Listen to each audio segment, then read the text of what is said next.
But there is still so much that needs to be done. Outside the main cities, the roads are still poor, the port infrastructure is woefully inadequate, and power supply is erratic. In fact, Angola has the highest proportion of businesses with their own generators of anywhere in sub-Saharan Africa. And the lack of skilled workers, from plumbers and electricians to nurses and doctors, is another constraint that will be discussed in one of our later sessions. But perhaps the greatest obstacle for doing business in the medium to long term is the regulatory and legal environment. The legal system is slow, inefficient, and subject to influence from vested interests. Enforcement of contracts, according to the World Bank, is one of the worst in the world, and obtaining permits, for example, to set up a joint venture with a local Angolan company, can take years to secure. There have been efforts to improve the process, notably the setting up of the one-stop shop for business registration, where it is claimed it is now possible to register a business in just 48 hours. However, this timescale doesn't factor in how long it takes to get all the necessary paperwork together, which could be a process of many months. Taken alongside concerns over the lack of transparency with government finances and uncertainty over the free movement of capital, all of these factors combine to make Angola a daunting prospect for new entrants to the market. All of these challenges will be touched on in our sessions today, and I would be particularly interested to hear from people who've done business in Angola, whether they actually believe these are a hindrance or whether they can be overcome with a reasonable amount of effort. Ultimately, the business environment has produced winners and losers. Drawing on their shared cultural and historical ties, Portugal and Brazil have long had a dominating presence in Angola. Portuguese companies are heavily present in the construction and financial sectors. In fact, until recently, they dominated the financial sector, as well as import and export and providing services to the government. Portuguese companies are helped by the fact that many members of the Angolan elite have extensive business interests of their own in Portugal. Dos Santos' daughter, Isabel dos Santos, is a successful and respected businesswoman in Lisbon. And several leading members of the Angolan elite have vineyards in the Douro Valley or olive plantations in the Alentejo. Brazilian companies also benefit from their long historical association with Angola. It was actually a Brazilian force that captured Luanda back from the Dutch for the Portuguese crown in the 17th century. Brazilian companies have extensive interests in construction and transport and are also at the forefront of reviving sugarcane production for biofuel. Western powers have, for the most part, been restricted to the enclave oil and mining sectors. 4 of the big 5 oil majors have been pumping oil from Angola's offshore since the 1960s, but they've not had an easy ride. Although the UK's relations with Angola are generally good, BP came a cropper in 1999 after it unilaterally published details of its oil payments to the government without its consent. 10 years later, it's still trying to patch up relations.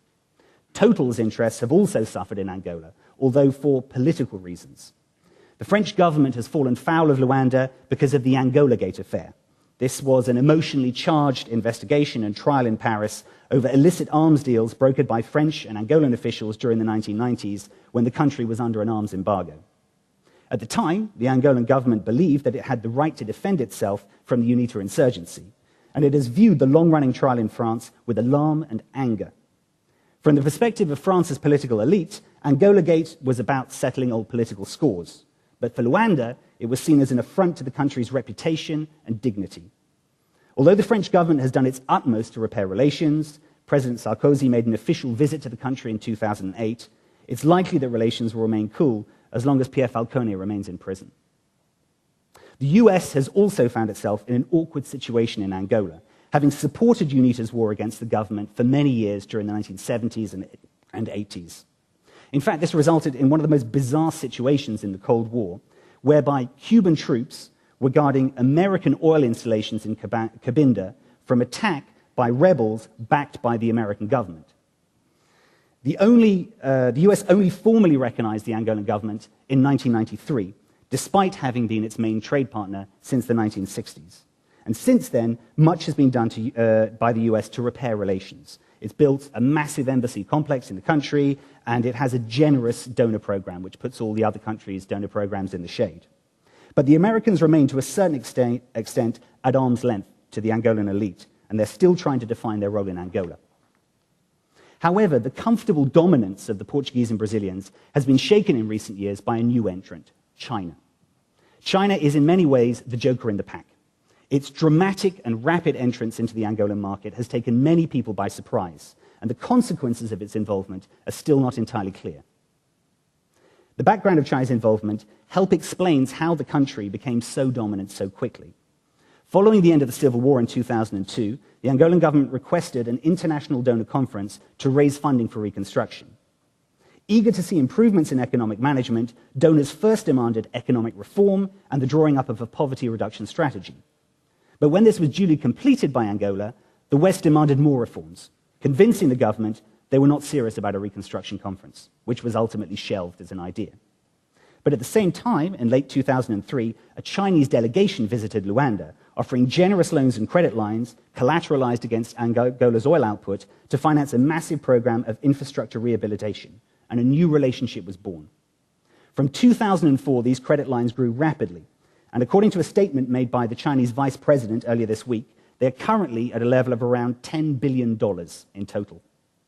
These credit lines have financed the reconstruction of Angola's 3 main railway lines, the repaving of the main national motorway, and construction of a new airport outside Luanda, and numerous projects to upgrade the power, water, and sewage networks.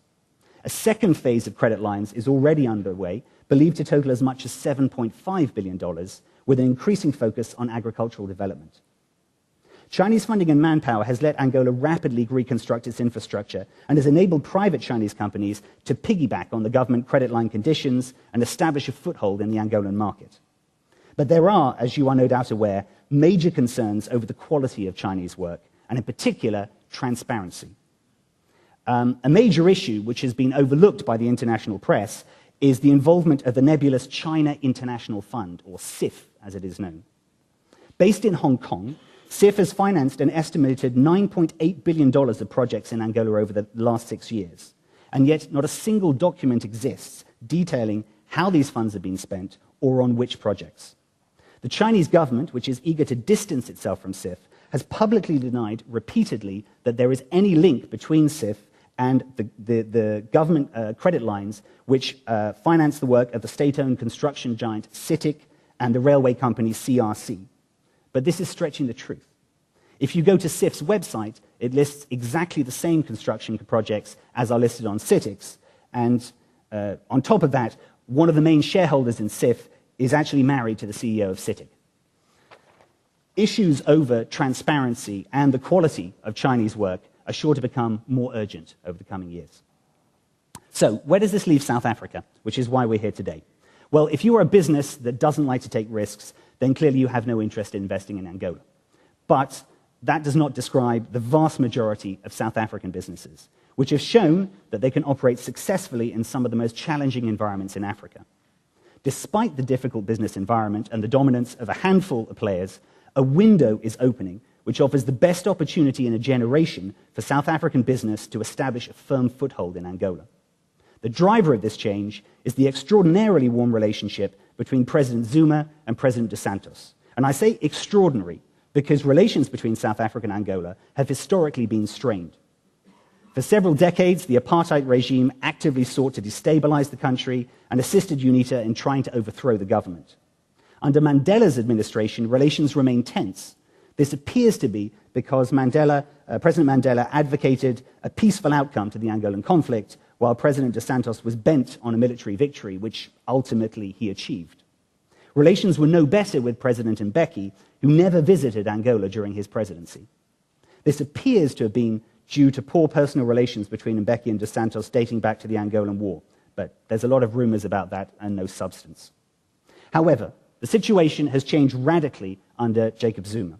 He's long had good relations with dos Santos, and he made his first international trip as South African president to Angola, accompanied by a large business delegation. Even more significantly, President dos Santos is due to make a state visit to South Africa next year, I'm told towards the end of the year. For a man who very rarely leaves Angola on official business, this is a genuinely historical event and a major opportunity for South African business. With political buy-in at the highest level from both governments, South African companies could benefit in exactly the same way that Chinese companies have, drawing on high-level access and preferential investment conditions.